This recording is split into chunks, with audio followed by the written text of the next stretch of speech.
Good evening. Two quick things, just a couple of housekeeping things. We are recording this, right, so we can put it on the website, so that means that at least I need to behave, and I'd ask everybody else to keep in mind that if you say something, it may actually make its way onto the recording. The other part of it is about dinner. We're full here in the main dining room on reservations, but the Sunset Grill is open. And actually, if you want to wander downstairs to the Sunrise Grill, you have access to at least beverages down there. Probably very limited on food, but there is more room in case after this is over, you're looking for someplace to go. We're going to go through some of these items pretty quickly and give you updates on where we stand financially, membership, and some other initiatives that we're working on. The main point really is to kind of talk to you about what's going on with McMahon and our long-range planning and our 5-year plan. That to me is a real key thing to talk about tonight. I did want to start off saying that, we just, where did you go, Ray? Hit the next slide. Anyway, again, I think I mentioned it before, but just so everybody knows, we are intending on looking for general manager later this year. We're probably going to start sometime in June. That process takes a while. Our goal is to have somebody on board by September or so, that's really an important time for the club because of budgeting and membership and scheduling issues and those kinds of things. Also, the club gets very busy, as all of us know, about that time. So it'd be nice to have somebody on board by then. In the meantime, we've made some food and beverage organizational changes. Maggie has been elevated to our food and beverage supervisor now, so she is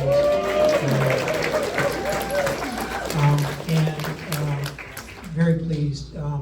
She and Chef Bill standing there in the back, but the two of them work very closely together, and I have to tell you, in the last few months, their relationship and how well they work together has really been critical to us, and personally think they're doing a great job, so thank you.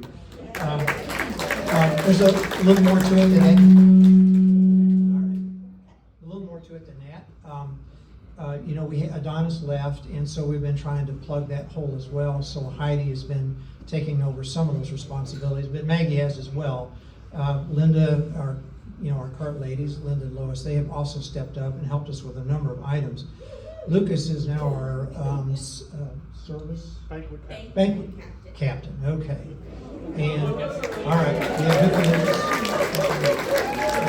And again, it's really nice to see, and I think he's happy doing it. All that being said, we still are shorthanded, and so we've been in the process of adding more staff amongst our servers. Maggie's looking for an event coordinator because she's doing that and the food and beverage supervising. And while it's a little bit quiet right now, it won't be that way for long, and so she really needs some help, and she's looking. And so there are other places like that we need to fill some jobs, and so we're working through all of that. I also want to mention that we actually have a functioning HR committee now, and just real briefly, Rick Kolodinsky from the board is leading it, but we have Kayleen Curtis, and I saw him earlier, Alex Kish back there, and I am really thankful to them. They are actually already looking at a lot of the information that we have, giving us some guidance, and in some short order, they've already helped with a couple of disciplinary things that we had to deal with. So I'm very thankful, and so again, member support, member volunteering really is helpful to us. We're also looking at some additional member benefits. We have this room over in the activity center that has been used in the past for physical therapy and some things like that, and so there's a little bit of use of that going on now, but we actually have a person now who is a physical therapist who would like to rent the room a couple days a week, and we have a couple things to work through to get that set up, but we're getting close to that. Also, and I don't know if he's here, Dr. Samano, did you make it yet? They were running in from the land, and if you don't know Dr. Samano, he is a general physician, but he's a dermatologist as well, and he has offered his services from a dermatology standpoint one day a week over there. You have to make an appointment with him, and we'll get a flyer out so that you can get all that information. And his services are free, And now he will bill your insurance if you have it, but he gets no money for doing this. So we'll get that information out to you, and if you have a need of dermatology services, he's available. I also want to talk a little bit more about, we have got some additional revenue generating events coming up. We had a wedding in April, right, which was a nice thing to have. We have 2 more that look like they're going to happen in the fall. Those are very good things. We actually have 3 new things coming up. We have some birthday parties that Maggie's organized, and I don't have all the details, but they look like they're going to be good events for us as an outside event. We're also thinking about adding some more golf events, particularly in the summer where activity gets down. And we're talking about sort of like, a superintendent's challenge, a younger versus older golfer kind of thing. See if we can get people in here, spend some money.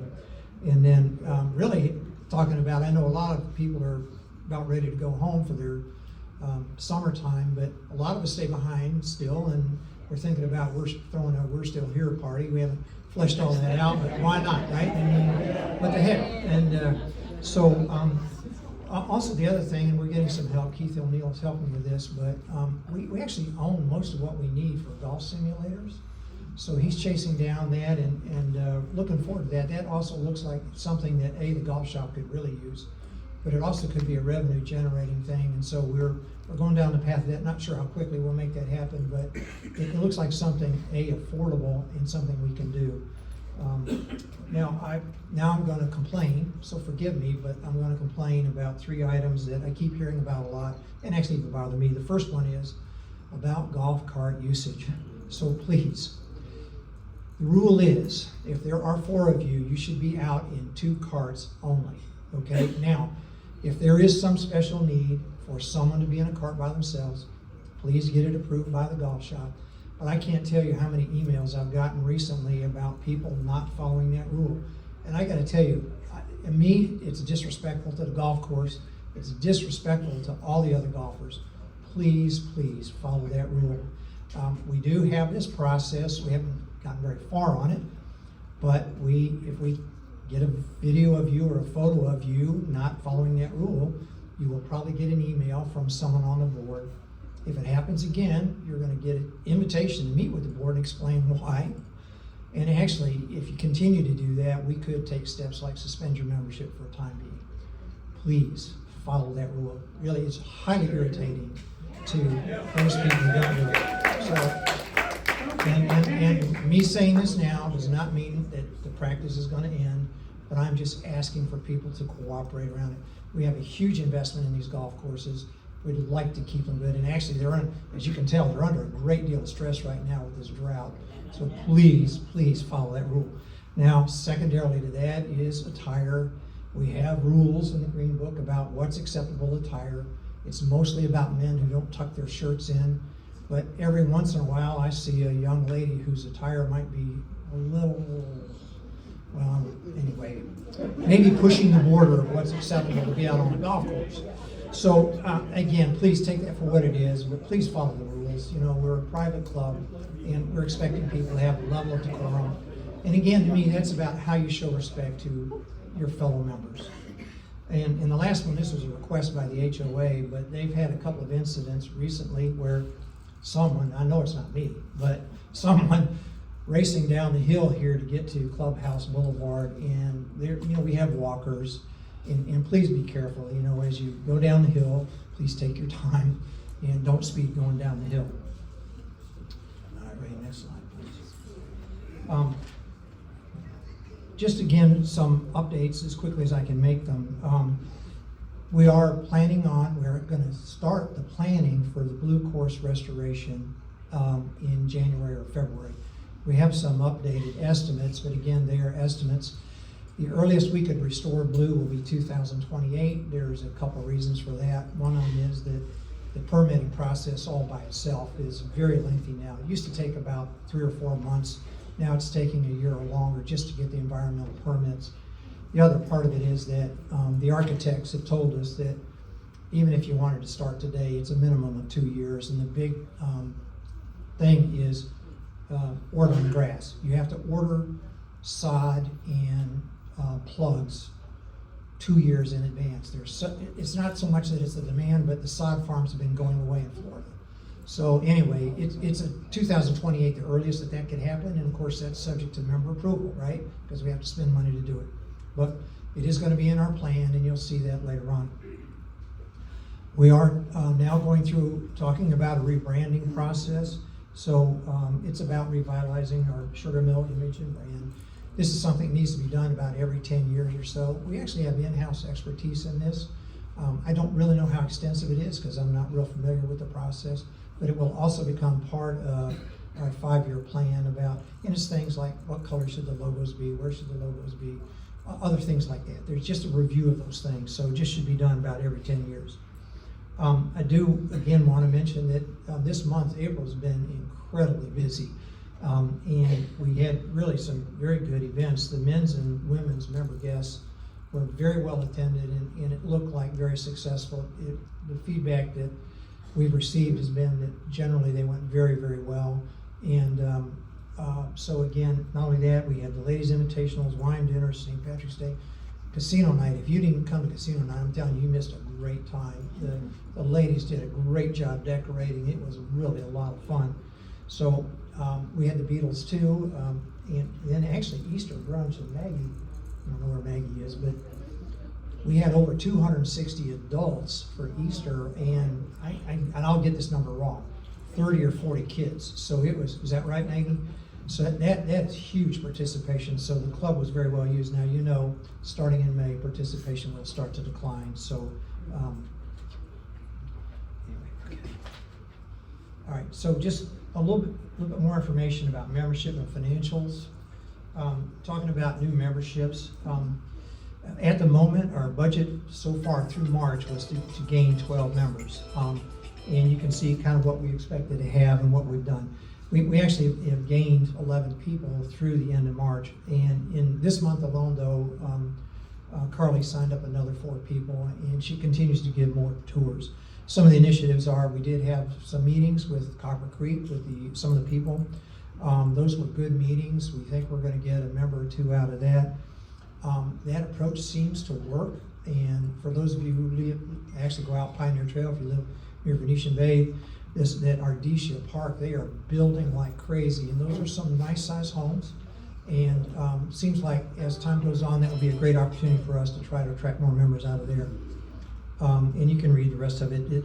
But we do have an uptake in prospective members. But on the right, though, you should see the numbers, right? And it's just what the changes have been. But right now, we're at 400 people, 450 versus the 466 we had last year. You can see the full golf equivalents. That's really the area that we really need to grow, is golf memberships and the number of full golf certificates. And of course, in the little small letters, though, maybe 4 members have left. This is sort of normal.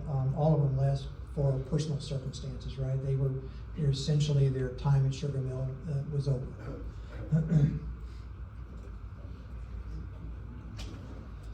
Okay, just talking a little bit more about finances now. So we talked about our annual capital funding. You know, every June we have a capital call at $750. We were approved for $547,000 this year, which means at the end of the year we're going to have $222,000. And then going into 2026, we also believe we'll be in the same shape with what we expect to bring in our new member initiation fees. And if you didn't know it, new member initiation fees go into the capital fund. So we expect to be in strong shape for annual capital going into next year as well. And I want to talk about the long-term debt funding. You know, those are the loans we took out way back when, 2004, to renovate the clubhouse and do work on the golf course. Plus, now, of course, the funding for red and white, the restoration of red and white. So, you know, in the end, we pay, see if I get these numbers right, Ray, $600,000 a year, is that right? Yeah, this so all 3 of you. Right.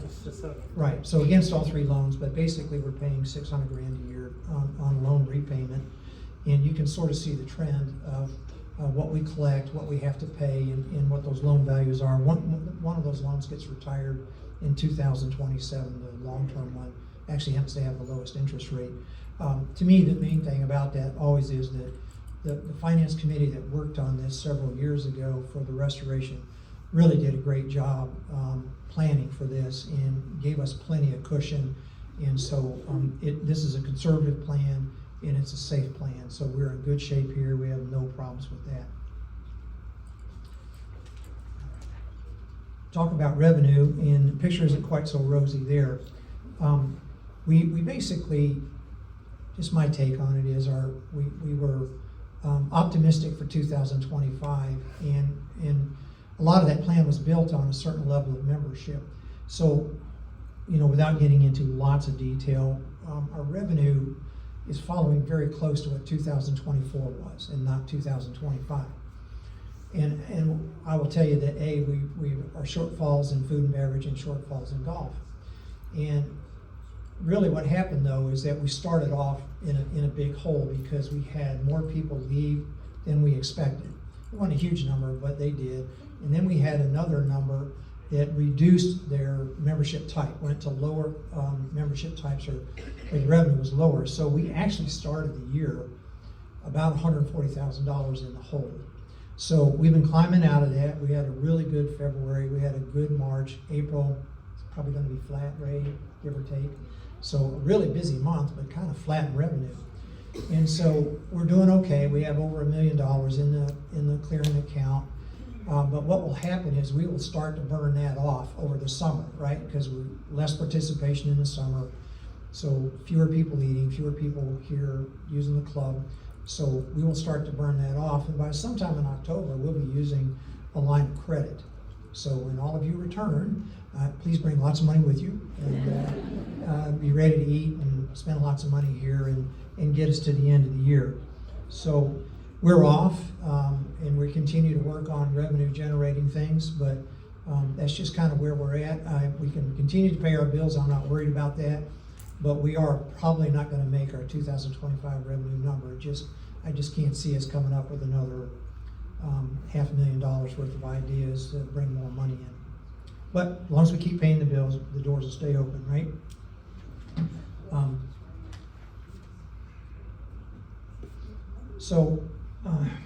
This next slide really kind of talks about how we got there.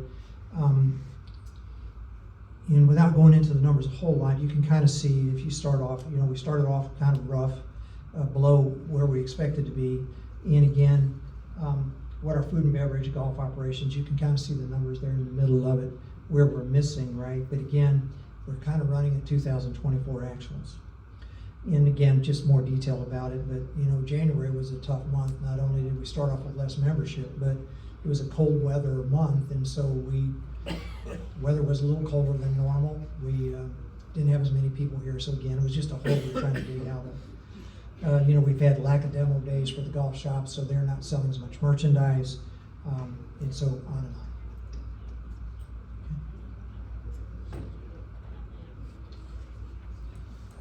on. These next few slides really talk about some of the challenges that we have in terms of gaining new members and just the demographics. And I might actually let Ray talk about the next few slides because he's kind of the guru of all this data. Good afternoon. So what I hope to do in the next 4 charts is just, there was a request at the last town hall about let's look at the longer range trends, and you have 10, 15 years down. This data I'm finding was not all in one place. I goes hunt and search and all that, but I got four charts to share with you. My job here is to share the dynamics that I've seen in the past and the trends, why we are where we're at, and then we'll get to the plan of what we're going to do to go forward. So let's just start with first the Newsom-Murner graph there. So a few things just jump out. You can see a steady growth line. In fact, if you look, most of the growth each year is between 500 to 1,000 people since 2013. We know we're not growing inside of the campus here. And by the campus here, I'm talking about Clubhouse Drive and Sweet Bay, right? So the growth is happening outside of us here, and that does 2 things. It puts more pressure on us on our club golf carts, because people are driving in. also puts more pressure on the food and beverage revenue. Because we're finding that people that live on campus are more likely to come here routinely than those that live off campus. With that. So the spike there, that's around that time, we'll touch that, that's COVID, when that aspect occurred, there. And then, I found this data someplace else which jumped out at me, right? So you look at the average age of New Smyrna being 59 versus the rest of Florida versus national. Okay, and then you look at the percentage of families with kids under 18, right? So while we've talked about getting younger and we want to get younger, the amount of the pool that's available to us may not be as great as we thought. The one thing I don't mention here is that 41% of the high school kids are on some type of free lunch program. Okay, so that might be per se country club type, but so I mean, yes, we're still going after young people. We're going after retirement, and it just shaves the way of the market a bit there. About 65% of our new members since 2022 have come from off campus. Okay, so that trend is there. But, yep. Okay, next slide. Is there a page down there? Or down arrow? Could be dangerous. Okay, so this chart is our membership count chart. So one thing you look at the bars, that's the total count of members. One thing you probably see is, this trend line does not represent what you saw with the New Smyrna Beach population trend line. We do have this spike here, 21, 22, but for the most part, our membership has run between 425 and 465 outside of these 2 years, and our full golf equivalent runs in that range. Outside of time back here. The more of the gap would indicate our percentage of full golf certificate members as a percent of the whole has decreased. It's about 60% right now. Okay, so there's a reliance on that outside there. Now, if you look here, this is post-COVID. That's also where we saw the big growth in executive and sports members. So if one were to just look at these 3 years, you would take a growth line up here, right? And unfortunately, that has not fell up that way. And that's part of the gap. We see why. So was this a bubble? Right? Or is there more behind it? So that's something we're investigating there.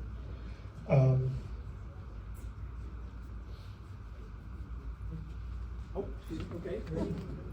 Page down. Yep. Okay.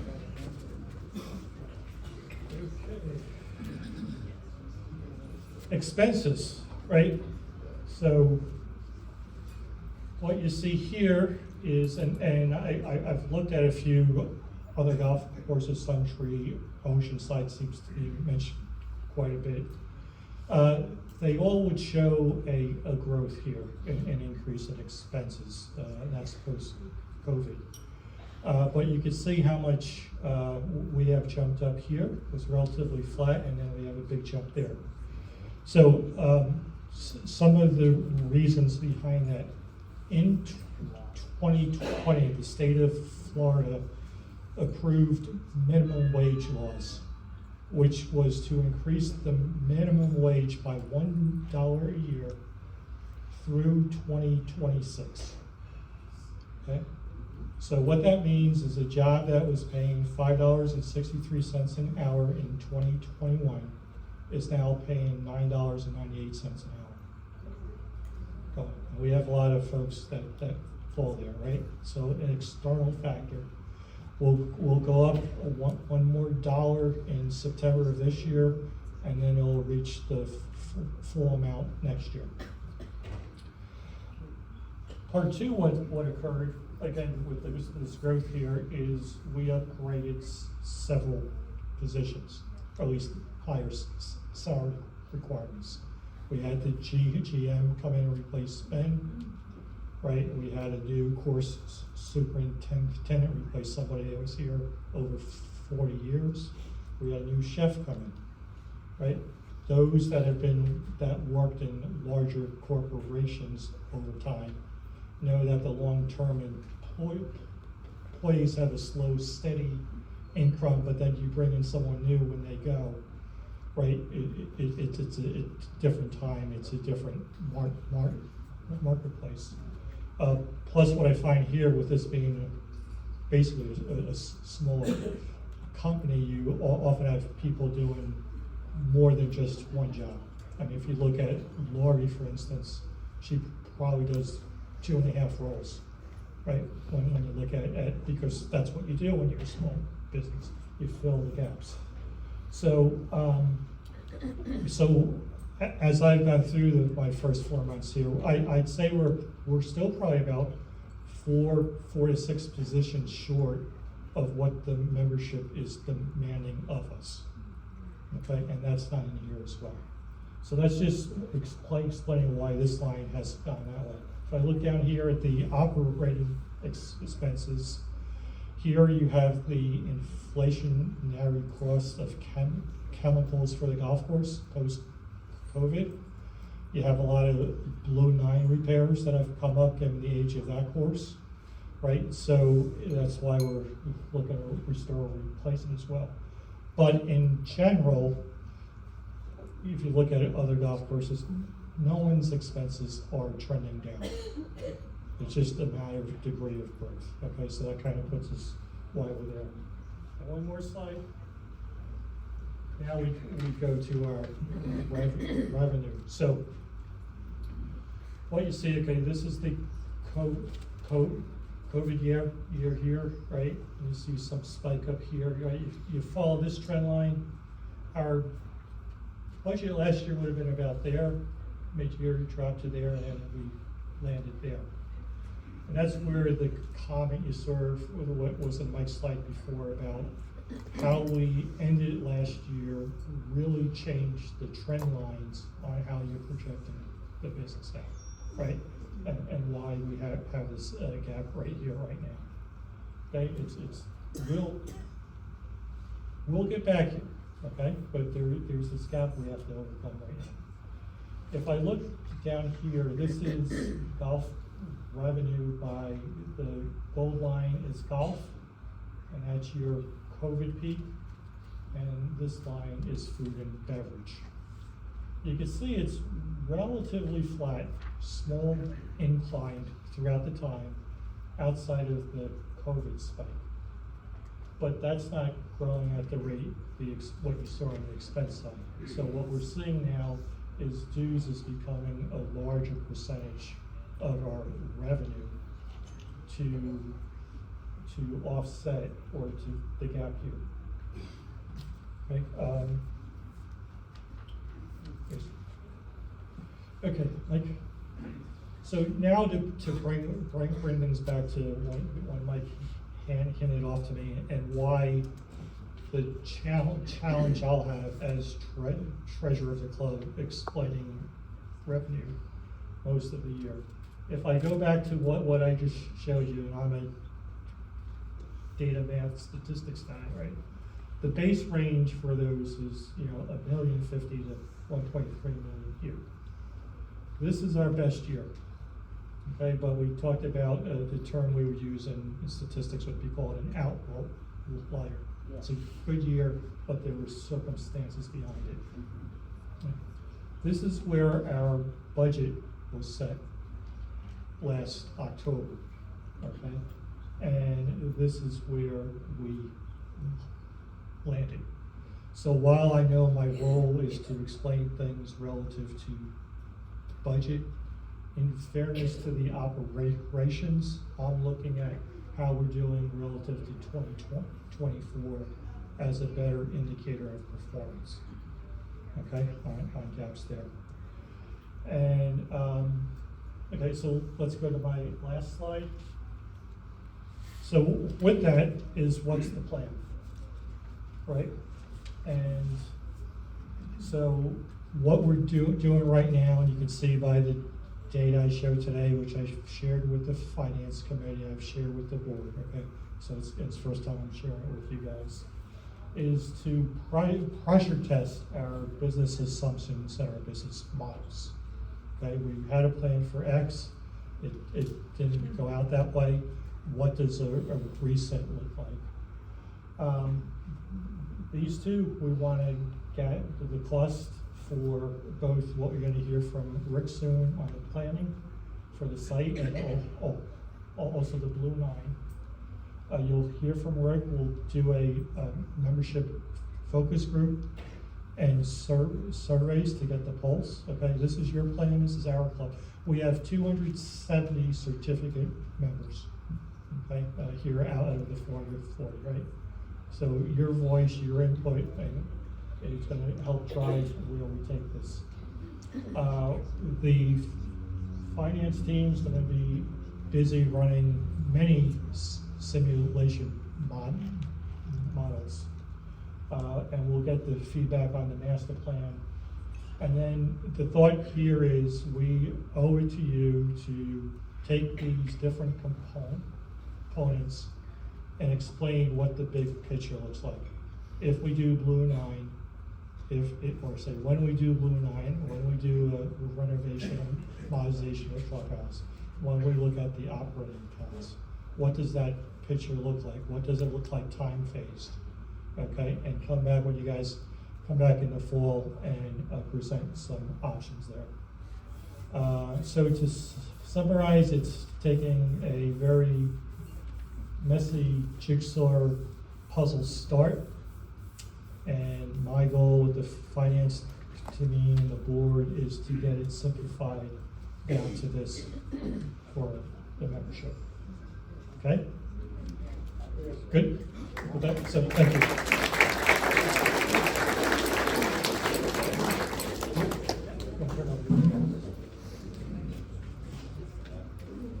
All right, so now we're going to have Rick Kolodinski come up and talk about the long-range planning effort and our engagement with McMahon.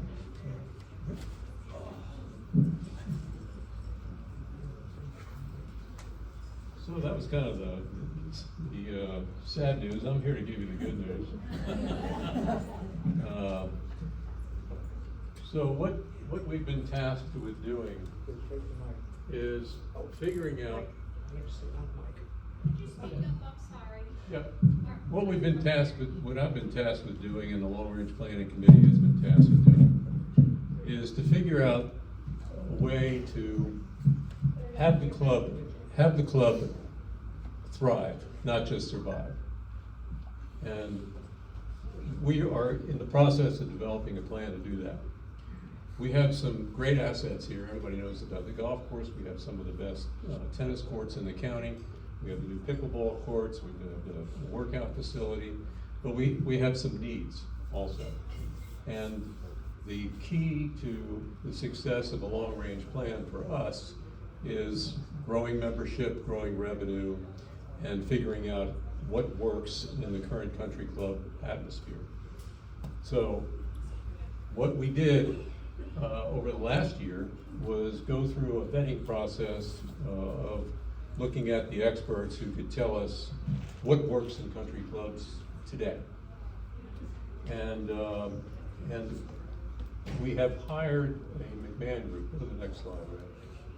The McMahon Group is a long-established experts in private club planning and consulting. They're from St. Louis.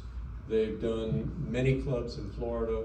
They're working on clubs not only in Florida, but in the rest of the country and in Canada. And they were here, the head principal from McMahon and his partner were here a week ago today. And what they did is take a tour of the place, talk to the Long Range Planning Committee, talk to members of the board, and just take their preliminary look at what we have and what we could use as compared to what other clubs have in the country today, and what works in other clubs. So they have a process of working with clubs and developing a long-range plan. An hour ago, I got their preliminary report sent to me by email, and I'll go over that with you. Basically, what they said, their initial impressions is that we have the following needs or limitations. We have a cart storage limitation. We have a limitation in the ambience and functionality of the indoor and lack of outdoor space for events and dining. We have some accessibility concerns for handicap accessibility. We have also a need for pool amenities, including shading and snacks or drinks out by the pool. So that's sort of their first gut look at what we have. And they bring expertise in basically two different areas. They know what works in country clubs throughout the country in today's environment.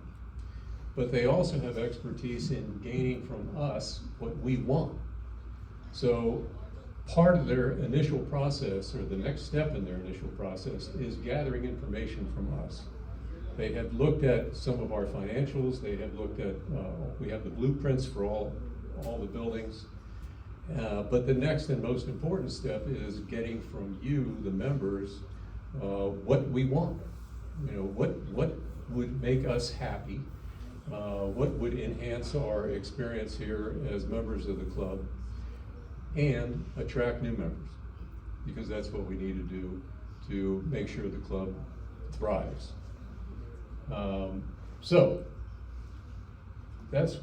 they do the initial discovery, and then they're going to look at all the programming and talk to staff. They are going to do the focus groups, and I'll just read you what they said about the focus groups, because we need your participation in those focus groups. They're going to take place on over 2 days. They're going to be focus groups that are going to be both live and also focus groups by Zoom. So anybody who's not in town can participate in the focus group. And we're looking at consecutive dates, May 15th and 16th and May 19th, or May 19th and 20th. And we're sending out an email so that you'll have those dates and you can opt in to one of those groups. And I hope that you do, because they're going to look at trying to get a broad cross-section of the opinions of members, and we need you to contribute to that effort. The focus groups are followed, they go on for about an hour and a half, and at the end of that hour and a half, there's a survey that you are asked to fill out, because hopefully your opinions will be partly informed by the other people in the focus group, so that you may come in here thinking one thing, but once you hear from your fellow members, you may modify your thinking, and so there's a survey at the end of it. So after the focus groups are done and the analysis is done, they're going to create a conceptual master and site plan for our facilities here. And that's going to include cost estimates, and based on the information that they gather from the membership, what our priorities are. What are priorities for our current members, and then the overlay of what works in the country club world in today's environment, and try to come up with a smart plan. Go ahead. This is just an example of the master and site planning that they have done at another club, but this is something to give you an idea of what it'll look like. They're gonna provide a floor plan, and they're gonna provide a site, sort of an overall site plan, and make recommendations. And then they're gonna give us cost estimates for those recommendations. But then that'll be presented to you after they've gathered from you everything that they can in terms of the focus groups and surveys. They'll use their expertise to come up with these plans, and then they'll be presented to the board, and then also to you to get your feedback on that effort. This is our timeline, and as you see, the focus groups are coming up in 3 weeks or so. So and then they'll require the summer to work on the analysis of the information they get from the focus groups, the analysis of what they're doing with regard to the blueprints and all the other information they're getting for the facilities. And then we'll have another membership town hall and present what they have recommended. And then you guys can decide what our priorities are, what you think works, what's smart to do, and what maybe isn't a priority.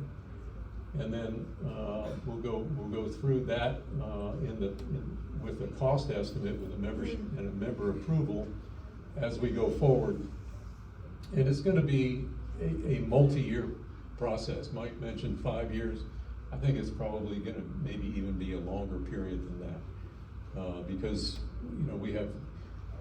we are chasing new members and chasing new revenue, and so that is going to partly determine how quickly we can accomplish the priorities that we all decide on. So, as Mike mentioned earlier, we're going to have the brand strategy development going on during this process, and also constantly communicating with you guys about each step of the way. I think that's it. Right. Yeah. So this is our committee. Just FYI. If you have questions. Thank you.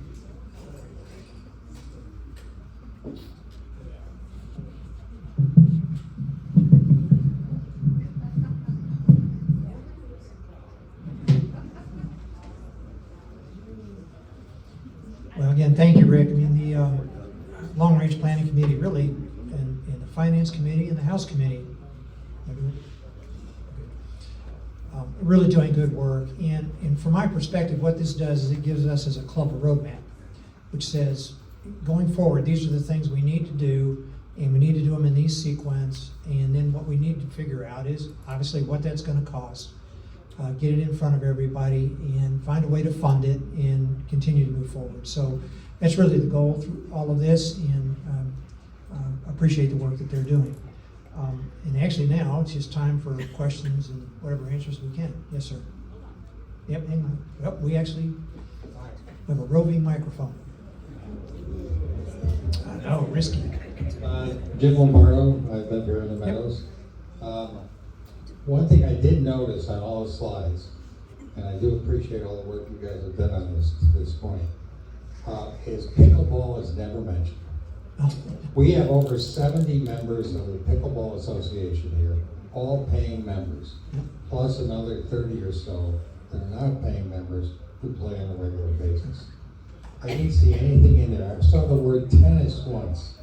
Tennis, from my perception over the last 5 years, has not grown one iota in the program. Pickleball is blowing up in terms of interest and so on. I hope that you will strongly consider where pickleball and tennis fit into this picture, because I think it can help the club in a lot. Yeah, no, it's hard to disagree with that, and you're absolutely right. Pickleball has continued to grow. and that group seems to be having lots of fun. And so actually, when we had the Copper Creek group here a couple weeks ago, Carly, an awful lot of the feedback we got from them is that they were interested in racket sports, including pickleball. And so, I mean, I'd love it to the day came that we had so much going on, we need to add another court or two, right? That could happen. But yes, and actually, I'm not sure whether I would agree that tennis is not growing or not, but that group is getting very active now too. And certainly it's important to the club, there's no doubt about it. So the racket sports are important to us.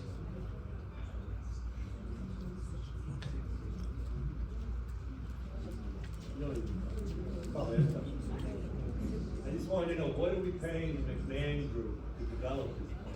Well, at the moment, it's $55,000 plus some travel expenses.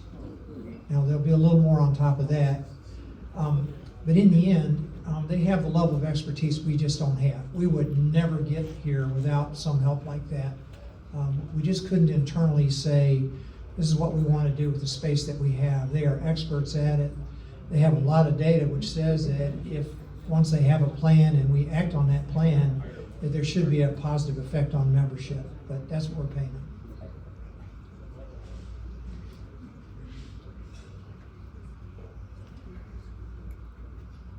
Could you please touch a little bit on Whiteboard during the land auction? that Yeah. happened?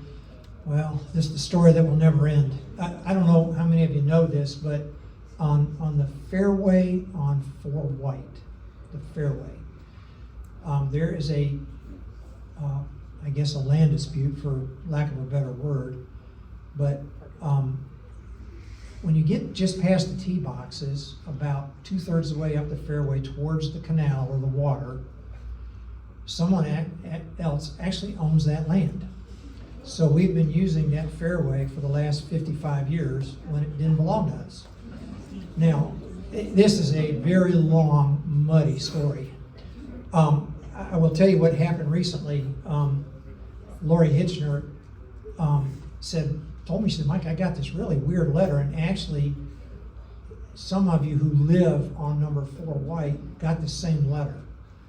And it said the person who owned it had not paid the property taxes for years, and it was going up for auction. And I thought, well, and actually the minimum bid was less than $2,000. So talked to the board, and everybody said, look, if we can get it for $2,000, it just ends any potential dispute we might have. So we registered for the auction, and Lori and I sat down, and the minute the auction was open, we put a minimum bid on it, thinking, what crazy fool would buy that property? Because there's absolutely no access to it. You cannot get to it from any street. The only thing you could do is maybe cross the canal, and I don't know who would do that. I mean, the guy on the other side of it that owns it is planning on putting cows there. But anyway, when you know it, about an hour or two later, the auction closed and somebody else bought it for $5,000. I'm like, what? So I'm still, to this day, I still don't know who actually owns it. I'm going to go to the Planning and Zoning Commission in the next few days to get that information. But again, we are so blessed in this club to have so much internal expertise. So we have, I don't know, did I see Peyton Quarles here earlier? There's Peyton in the back. But Peyton and Rick have both told us about the laws in Florida. We are at very low risk of having any issues. But what could happen is whoever this landowner is could sneak in the middle of the night and put a fence up or put some stakes up and just make our life miserable. But legally, I don't think we're going to have any problems with it. But in any case, it was a big shock when that happened. But that's where we stand today.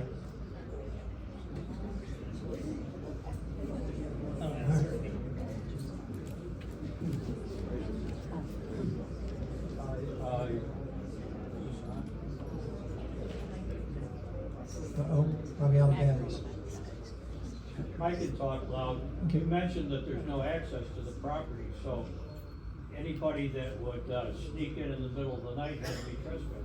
You know, absolutely right. I agree with you. I think that he said anybody that actually tried to access that property would be trespassing if they access it from our side, and that's absolutely right. And I guess my only point is they could probably make us miserable if they wanted to. And I've always thought in the end, they're gonna try to hit us up for money and buy it away from them, but that would be an issue for us to address if it ever happens. But so far, nothing's happened, other than the fact we don't own the property, though I have jokingly said, if they ever try to hit us up for money, we're gonna send them a big bill for maintaining it for the last 50 years. Right? So, do not know. After the auction was complete, I kept looking at that website. They have not updated it yet. Right. Yeah, I don't know. No, Laney's looking it up. She has all these tools, but anyway, I don't know who it is yet, but we'll find out. But again, until they contest us, I'm not too worried about it. Mike, how big is the parcel? How big is the parcel? Excuse me. It is. It actually takes up the better part of 2/3 of the fairway, from the front of the tee box all the way down to where that water comes out by the green, and it goes in. It's actually into the canal. The property line actually goes into the canal or the body of water there. So it's really the weirdest thing, but it's been that way since Ford Land built the golf course. So how in the world they missed that, I have no idea. But it's existed at that time. But anyway, the person that owned it before, and the property taxes is $29 a year, and they owed $1,900. How does that happen? I mean, it's- At the last town hall meeting, I brought up the issue of no longer having access to dining up here on this floor throughout the week, none. And you told me at that time that you were looking into it. I haven't seen any change, can you give me an update? Yeah, we honestly haven't done anything different yet. And she was asking about the access to dining up here, because we closed down dining, and you really, it's not available particularly in the summertime, other than 2 or 3 days a week. And so, a lot of that was a result of, it was just not enough business to justify having the staff here. And I'll confess, we haven't really had a conversation. We've been going through lots of personnel changes and trying to staff up, so we just never got there. But I'm glad you reminded me, so Maggie, that's gonna be a topic here. And my point is that I think it's a two-pronged thing. I Sure. think it's, one point is keeping all your members happy Sure. to have access to that Right. at lunchtime. But secondly, to attract new members, I mean, that Okay. would be something. Yeah, the comment is that it would be very helpful in keeping members and driving the revenue. Mike, I have a quick question. So if that isn't working, would it be great to have for new members especially a great bar there? It's the best view of the club. Yeah. And then you actually get, if you go to Oceanside, you go to Plantation Bay, you go to the other, that is what the focus is, because that is the projection of where membership goes. Oh, yeah. Your 55 and 65-year-olds want to hang out, have a good time, stare at the golf course, spend lots of money at home. Yeah, no, and honestly, what we're talking about was, having an appropriate bar and facility, right? And honestly, we'll see what McMahon presents to us, but I suspect that's gonna be a lot of what they're gonna suggest to us, because, in particular, I believe the main dining room will have to be addressed, and then whatever, but, all the dining venues, right? It's gonna be interesting to see what they come back with, but it is a great opportunity for us to renovate and get a space that more people can enjoy. I agree. I've got to ask this question, Michael. Sure. Why are we thinking of reducing the initiation fee as opposed to raising it? Leave it at 15 and say, by December, it's going to be 18 or 20.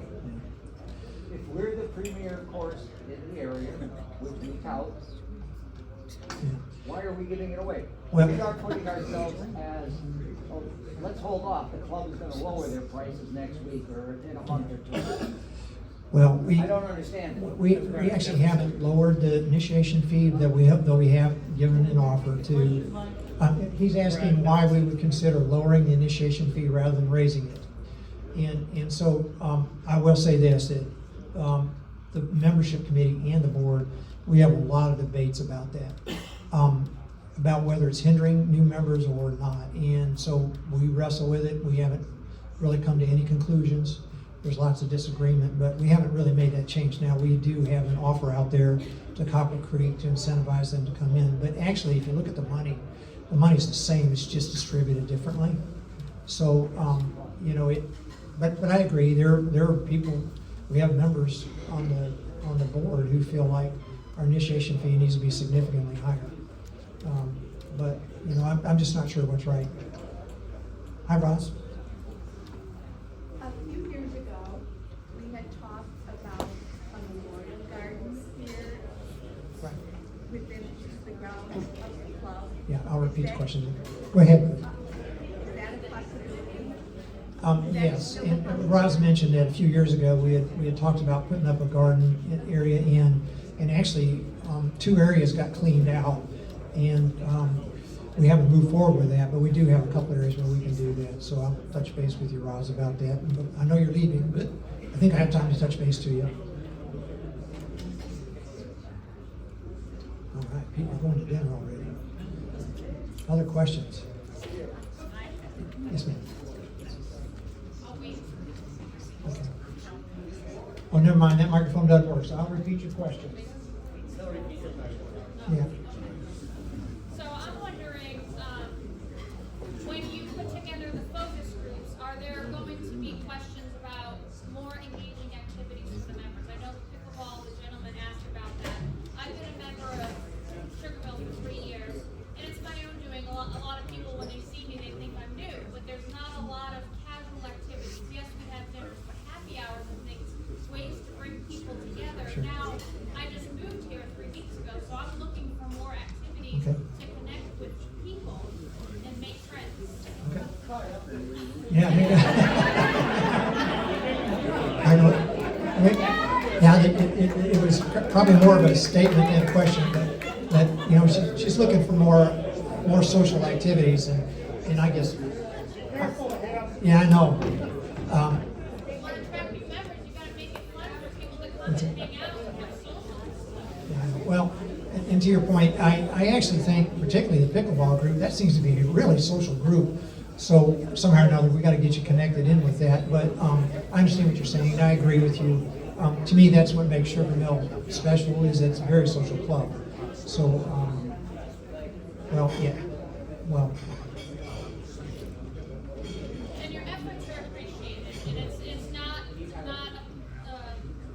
a negative on the efforts that you're making Sure. and the club is making. Just as a new resident coming in, Sure. that's something I'd like to see. Well, actually, the people we had from Copper Creek, that would, you know, the single thing they were looking for was a place to go spend time. That's what they were looking for. And that's the place we want to be, right? So, and it's just about anything you could want, right? So I agree with that. Hey, Brian? Good. I have a golf course question. All right. Red and white. I'm gonna come over so I can hear This is about us making the green smaller. We spent millions of dollars to make it bigger. Within 4 years, if we have the current rate, we will be exactly back to the same size. Well,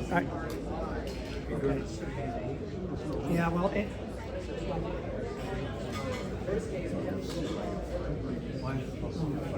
Brian's comment was really about what happens to the greens, right? Because they shrink over time.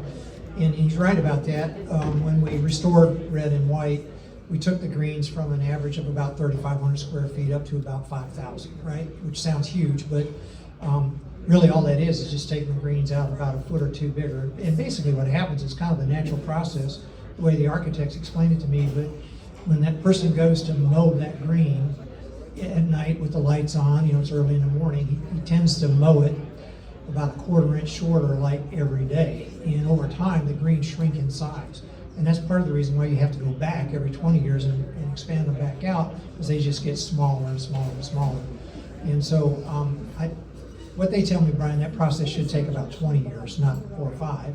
But The only thing is, if you go look at 8,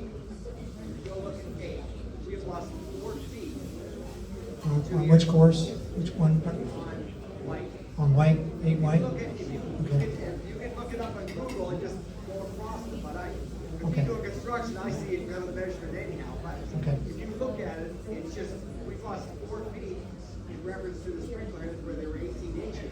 Okay. Some places we're finding at feet. All right.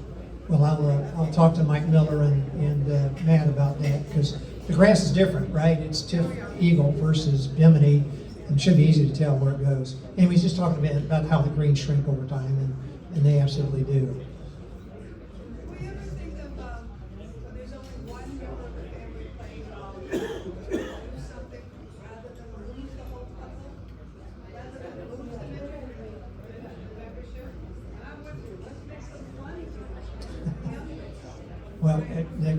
was about if we just have one person in a couple or a family that just plays golf, what do we do to retain the whole membership, the whole family? So I don't really have an answer for that, but I'll let the membership people talk to you about that in the House Committee, because that's who needs to help us with that.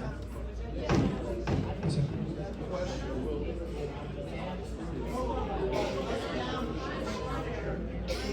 the question is, will the McMahon Group look at our membership structure? And that's not actually what we've asked them to do. However, they do have on staff a membership person, and they have said they are more than willing to have that person work with Carly. So we are going to do that.